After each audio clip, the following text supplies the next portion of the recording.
After discovering my wife cheating on vacation, I took brutal revenge, sabotaged our home, and left. 41 male, my wife and I had been married for 9 years, and while we didn't have children, we spent years discussing that possibility, always pushing it off until finances or timing improved. I considered us stable, if not particularly passionate. Life had become a routine.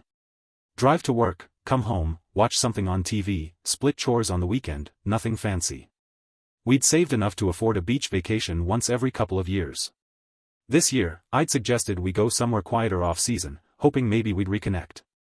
We flew down to a seaside town famous for calmer shores and fewer crowds, renting a small cottage near the water. The plan was to spend a week reading on the porch, taking slow walks on the beach and eating at local seafood shacks. On the second day, I decided to head out early to catch the sunrise, something I rarely did back home. I figured my wife would still be asleep, so I left her a note on the kitchen table and stepped onto the sand. I watched the sun edge up, turning the sky pink and gold. Despite the beauty, I felt uneasy, a slight tension I couldn't name. I assumed maybe it was just the usual stress of my job clinging on during vacation. When I returned to the cottage, I found my wife gone. Her cell phone still sat on the bedside table. The window in the bedroom was open, letting a salty breeze in. I didn't think much of it until time passed.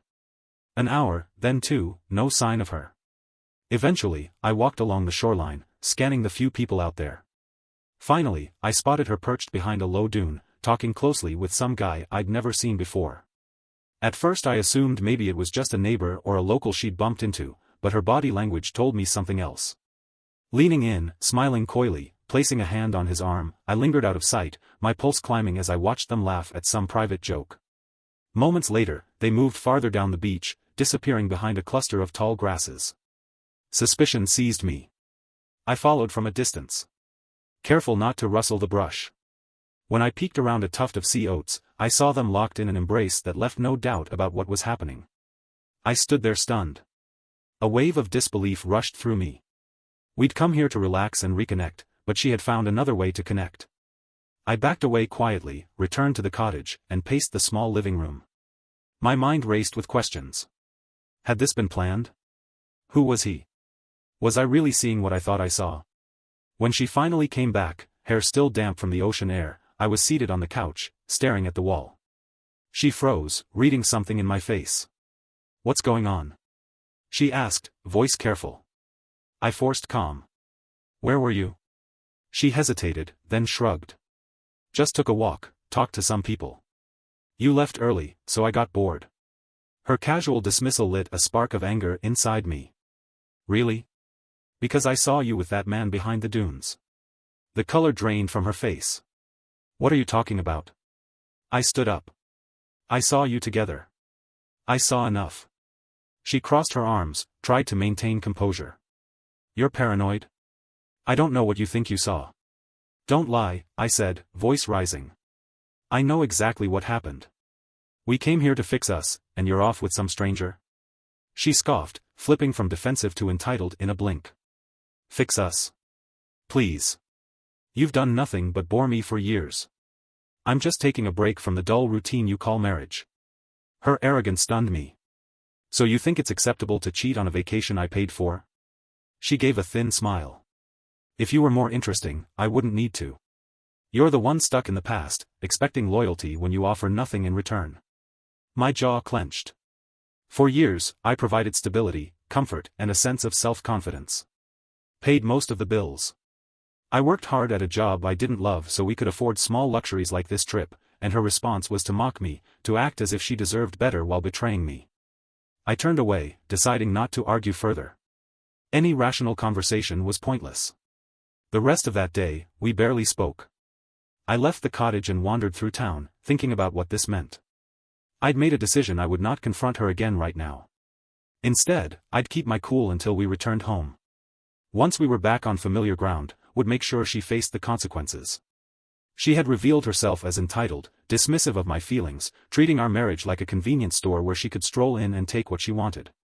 When the week ended and we flew back, the tension was thick. She tried to act normal at times. Asked if I wanted to stop for groceries on the way from the airport. I said nothing, just nodded. In the kitchen, unpacking bags, she said, "Look, maybe we overreacted. It was just a moment. You're not perfect either. I could have exploded right then, but I didn't. Instead, I started planning. If she believed she could brush this off, she was mistaken. I intended to leave this marriage, but not quietly and not without setting things right. Our home was legally in both our names, but I contributed more financially. Our accounts were joint, and she had no idea how carefully I documented every contribution and expense over the years. If she tried to claim what wasn't hers, she'd get a nasty surprise. Over the following weeks, I pretended to smooth things over. I acted distant, but not confrontational. Just enough so she thought I'd gotten over it or decided not to challenge her. Meanwhile, I met with a lawyer in secret explaining the situation. The lawyer advised me to gather evidence of her infidelity if I planned to use it in divorce proceedings, though no-fault divorce states generally don't require it. Still, having proof could help negotiate a favorable settlement if she tried something reckless. I also learned that I had a right to protect my share of our joint property. We lived in a state where marital assets are divided equitably. But not always equally. Since I had the lion's share of contributions, it might tilt in my favor. Additionally, if I could show she had wasted marital funds on affairs or personal indulgences that might influence the division of assets, I set about collecting what I could, checking her credit card statements, noting suspicious expenses. There were unexplained charges from before the vacation, gifts, dinners at restaurants I'd never visited with her. She had been doing this for a while, it seemed, that stoked the fire inside me, confirming I wasn't dealing with a one-time lapse. She felt entitled to indulge herself at my expense, enjoying the safety and security I provided while violating our vows. She started acting increasingly brazen too. One evening, I caught her on the phone in the backyard, speaking softly. When I approached, she hung up abruptly. "Who was that?" I asked. She rolled her eyes. "A friend, none of your business." When I pressed, she snarled. "Don't start, we agreed to move on." That was her way. Twist reality so that I looked like the unreasonable one for asking questions. Her arrogance was astounding. I bided my time. I knew I wanted more than just a legal divorce. I wanted to strike where it would hurt, her comfort. She'd grown used to the idea that our home, a cozy two-story with my sweat and money invested, would always be hers to enjoy. She decorated it with fancy rugs, art prints, new appliances, all paid mostly by me. I decided I would sabotage that comfort before I left. I spent late nights in the garage pretending to fix tools, but actually planning how to dismantle what she took for granted. I'd remove the expensive electronic devices I'd purchased in my name, sell them off quietly. I'd strip the place of the luxury items I provided. She would be left in a hollow shell when I walked out. I had to be careful about what I took. The lawyer warned that I couldn't just steal or destroy marital property without consequences. But items I'd brought into the marriage before we tied the knot, gifts from my family, things purchased solely with my separate funds, these I could legally remove. I also considered what would happen to the home itself. Since both names were on the deed, I couldn't just kick her out, but I could make it difficult for her to maintain it, especially financially. One afternoon, while she was out, probably meeting one of her flings, I combed through old documents and receipts. I realized something valuable. Many big-ticket items were bought with money I'd inherited from my late mother. According to state law, inherited funds remain separate property if kept apart. I had been careful enough back then. Those purchases might still be argued as my separate property. If so, I could remove those items without issue. I started with smaller things. A high-end coffee machine I'd bought with inheritance money. I boxed it up and took it to my brother's place. The next day, I took a valuable painting off the wall, something handed down from my mother. Off it went to a storage unit. Slowly, piece by piece, I stripped away the extras that made the house feel rich and comfortable. She barely noticed at first. She was too busy texting on her phone, going out with friends. When she did notice, she asked, "Where's the coffee machine?" I shrugged, "It broke, had to toss it." She huffed, not truly caring, assuming I'd replace it. A week before I planned to leave, I made my final preparations. I had opened a separate bank account and moved my separate funds there, inheritance and a portion of savings I could legally claim as mine. I changed passwords on everything personal, email, bank logins, anything she could try to access. My lawyer was drafting divorce papers, ready to file as soon as I gave the word. The final blow would be more dramatic. She was going away for a weekend to visit some old college friend. I knew the pattern by now, likely another affair. I decided that while she was gone, I'd remove everything I could. Legally, I couldn't damage the house itself. It was marital property, but I could leave it as a barren, hollow space. I'd take furniture I bought before marriage, the electronics purchased from my separate funds, the antique rugs from my grandmother's estate, even the custom shelves I installed in the garage, those I'd carefully detach and pack away. If challenged, I had proof of original ownership. Anything contested would be hashed out in court later, but I knew I had solid documentation. In the days leading up, her behavior became more openly hostile. One night, she confronted me, "You've been quiet. Are you still sulking about that vacation thing?" Her tone dripped with entitlement, as if my hurt feelings were an inconvenience. "We agreed to move past it," she continued. "Don't expect me to apologize forever. You're lucky I'm even still here. Some women would have left you for being so dull." I looked at her and mustered a calm I didn't truly feel. "No worries," I said. "We're good." She frowned, suspicious of my composure. "Fine, I'm going out tomorrow with a friend. Don't wait up." Good, I thought, perfect timing. The Friday came and she left with a small suitcase, telling me she'd be back Sunday night.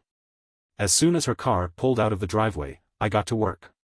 I'd arranged help from my brother and a trusted friend, both aware of my divorce plans. We arrived with a truck inside the house. We methodically packed up everything I could claim. Electronics first, the TV, sound system, kitchen appliances. Next, furniture I'd purchased before marriage. My old leather armchair, a coffee table inherited from my grandma. I removed personal art pieces, family heirlooms, anything that carried sentimental or monetary value tied to my family's past. I took her fancy vanity mirror that I'd bought with my inheritance. The mattress we slept on, also purchased pre-marriage, got rolled up and lifted away. I left behind only what we'd bought together with clearly shared funds. Some cheap shelves from discount stores, a worn couch we'd gotten on sale, basic kitchen without the appliances and decor. The home looked bleak, like a half-empty rental. The silence was eerie, but satisfying. This was my revenge, leaving her with a shell of what she once lorded over, a space stripped of luxury, comfort, and the facade of a happy life. I also left a surprise, not illegal, but certainly inconvenient. I turned off the water heater at the breaker, disconnected the fancy dishwasher I had paid and took it with me since I'd bought it before marriage using separate funds and removed the custom closet organizers. I unscrewed the advanced showerhead I'd installed and replaced it with the cheapest one I could find. I took light fixtures I'd brought over from my old apartment before we married, leaving bare bulbs dangling from the ceiling. All of these items were purchased before marriage or documented as my personal property. My lawyer confirmed I could remove them. What remained was functional at best, but without warmth or style. By late Saturday night, the truck was loaded, my brother and friend had gone, and I stood in the hollow living room. I placed a single envelope on the kitchen counter containing a short letter. "I know everything you've done. Consider this my final goodbye. The divorce papers are on their way. Don't contact me except through my lawyer." That was it. No pleas, no arguments, just a quiet statement that I was done. I locked the door and drove away, leaving behind the ghost of our marriage. On Sunday evening, I got a frantic call from her. I didn't pick up. She left a voicemail that started with confusion and quickly escalated to rage. "What the hell did you do? Everything's gone. You can't just take all that. You think this ends here? You owe me. I deserve better." Her voice screeched through the phone. I saved the voicemail for my records. She was furious, entitled as always, demanding I restore her comfort as if it were her inherent right. The next day, I informed my lawyer. He advised me to file the divorce petition immediately, which I did. We served her the papers by the end of the week. By then, she tried calling a dozen times, sending texts alternating between threats and sob stories. "How could you do this after everything I've done for you?" She wrote, as if her betrayal counted as a favor. I ignored it all. The lawyer said not to engage. In some states, harassing texts could even bolster my case or at least show her character if it came to that. A week later, I heard she tried to file a police report claiming I stole her property, but I had meticulously documented which items were mine or purchased with my separate funds. My lawyer sent her attorney a detailed list of everything I took, proof of separate finances. Her legal team must have realized the futility because they never pursued criminal charges. Instead, her lawyer tried to negotiate a settlement. Apparently, without my income, she was struggling financially. She demanded spousal support. I refused. My lawyer pointed out that, given the circumstances, any support would be minimal and only if the court deemed it necessary. We had roughly equal earning potential. She worked as a freelance graphic designer, claiming it didn't pay well, but that was her choice. My lawyer advised we hold firm. We presented evidence of her affair and mismanagement of marital funds, showing how she'd spent money on personal indulgences. In a no-fault divorce, this wouldn't necessarily affect the division of assets much, but it could influence the judge's perspective on alimony. Plus, since I'd only taken my rightful share, we argued that I left her with her portion of the joint property. What little remained was, after all, the fruit of her choices. Her lawyer tried a different angle, claiming emotional distress. That went nowhere. The court isn't sympathetic to a cheating spouse claiming distress because their partner took legally owned property. I never threatened her. I simply reclaimed what was mine and left. The judge saw through her theatrics. As proceedings dragged on, she tried every dirty trick. She told mutual acquaintances that I was abusive, that I had blindsided her. I stayed quiet, confident that truth would prevail in a legal setting. When the financial documents were laid out, it became obvious I'd been the primary provider. Without me, the mortgage would be a burden. The house itself. I agreed to sell it and split any equity fairly, but I demanded a fair valuation. The process began, and she realized the home's value wasn't as high as she'd hoped. With the cost of repairs, since I removed certain fixtures I legally owned, it looked less appealing. She'd either have to buy me out or agree to sell. She tried to scare me by saying she'd fight tooth and nail for everything. I didn't want to leave her penniless. I wanted fair division, but fairness wasn't what she sought. She wanted to claim victimhood and entitlement, clinging to a lifestyle she no longer deserved. The legal wrangling continued for months. Eventually, we reached a settlement. We'd sell the house, split the equity 60-40 in my favor because I contributed more and had proof. I kept the items I'd taken, all recognized as my separate property. No spousal support was awarded. She was furious but powerless. She had no leverage left. On the day she signed the final papers, I heard through a friend that she raged about how unfair it all was, how I tricked her. But there was no trick. I simply refused to remain her doormat. She expected me to slink away quietly, leaving her with the home and comforts I had provided. And forced her to face the hollow reality of her choices. Without my backing, she had to fend for herself, pay her own bills, and live with the consequences of betraying someone who did nothing but support her. I moved into a small, efficient apartment closer to work. I brought the heirlooms, the furniture, and the appliances that mattered to me. In that simpler space, I felt freer than I had in years. I never contacted her again. I didn't need to hear her excuses or threats. The silence was liberating. Looking back, what stands out is how quickly someone's true colors show when they're challenged. Her entitlement was always lurking beneath the surface, hidden by the routine of daily life. Once I dared to push back, she revealed the depth of her arrogance. She thought she could cheat and still demand everything remained the same. She considered herself above consequences. But life doesn't work like that. My revenge wasn't violent or illegal, it was calculated, precise and fair. I took only what I had a right to take. I left no physical harm. Yet the impact was massive, hitting her where it hurt most. Her comfort, her pride, her illusions of easy luxury at my expense. In the end, I got the closure I needed. I had reclaimed my dignity, cut my losses, and ensured she felt the full weight of her actions. After finalizing the divorce and selling the house, I used my share to invest in a small property I could call my own. No drama, no cheats lurking in the background, just quiet independence. I learned that sometimes justice means not just walking away but doing so on your terms, making sure the ones who wronged you cannot simply shrug it off and continue living lavishly on your dime. I won't pretend it was painless. The shock of betrayal and the exhaustion of legal battles still linger in my mind. But I can say without doubt that I faced a moral test and emerged stronger. I protected myself financially and emotionally, refused to be a victim, and delivered a form of justice that felt both satisfying and deserved. She never apologized, of course. People like her rarely do. But I don't need her apology. The silence of my new life, free from her entitled demands, is apology enough. I know now that when trust breaks, you don't have to martyr yourself. You can fight back, reclaim what's yours, and leave the other person to grapple with the emptiness they created. It's not a happy ending in the fairy tale sense. It's a real one with scars and lessons. I carry a new understanding of human nature. Some individuals will take as long as you let them. And I've learned the importance of knowing your rights and protecting yourself when someone tries to twist the narrative. In the quiet of my new home, I find a peace that comes from standing up for myself, enforcing boundaries and ensuring that justice, however small and personal, was served.